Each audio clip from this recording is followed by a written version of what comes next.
Good morning, students. Now we are doing 13.2 from question 14. The statement is the probability of solving specific problem independently by A and B are 1 by 2 and 1 by 3 respectively. If both try to solve the problem independently, find the probability. First, problem is solved. Second, exactly one of them solve the problem.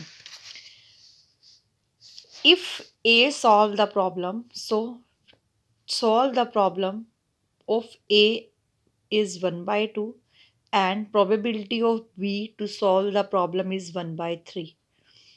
First part is problem is solved. Problem solve हो गई.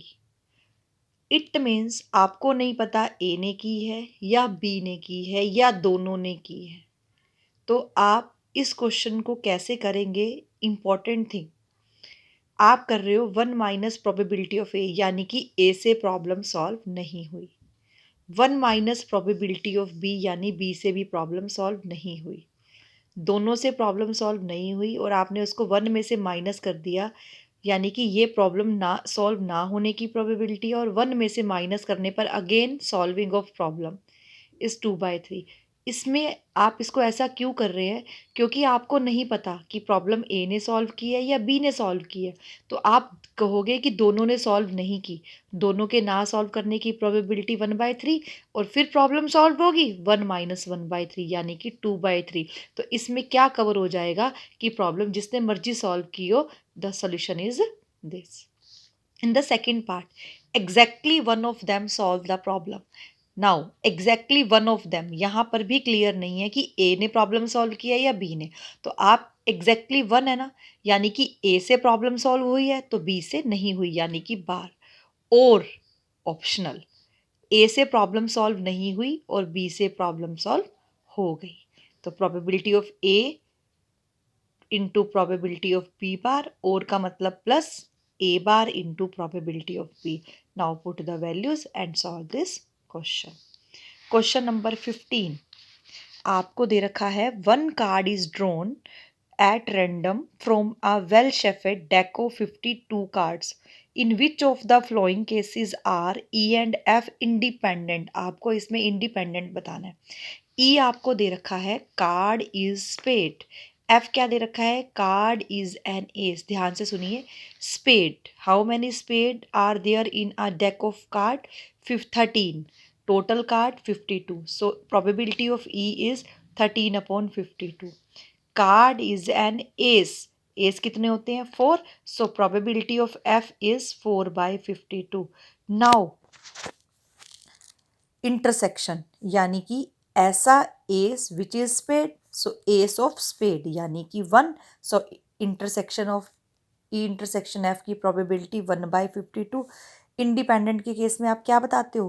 Probability of e intersection F किसके equal आनी चाहिए? Probability of E into probability of F. Intersection में कितना है? 1/52. और ई और एफ सॉल्व किया, ये भी कितना आया? 1/52. Both are equal. तो yes, these are independent. Now you can try part second or third. Now question number 16. Listen carefully. Question number 16 is, in a hostel 60% of the student read Hindi newspaper. Hindi को हमने ए late कर लिया तो ए की probability क्या हो जाएगी? 60/100. And 40% read English newspaper. तो उसको अगर आप उसे बी लेट कर रहे हो तो बी की प्रोबेबिलिटी क्या हो जाएगी? 40/100.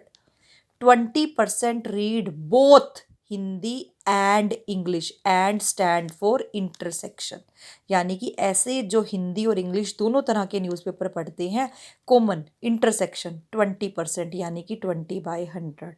फर्स्ट पार्ट में आपको क्या बताना है? Find the probability that she read neither Hindi NOR English.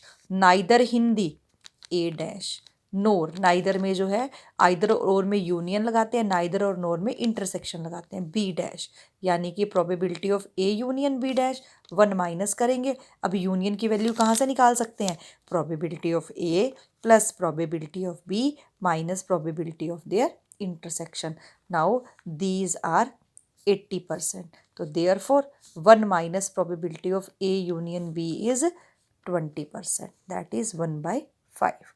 Second part है, if she reads Hindi newspaper find the probability that she read English newspaper.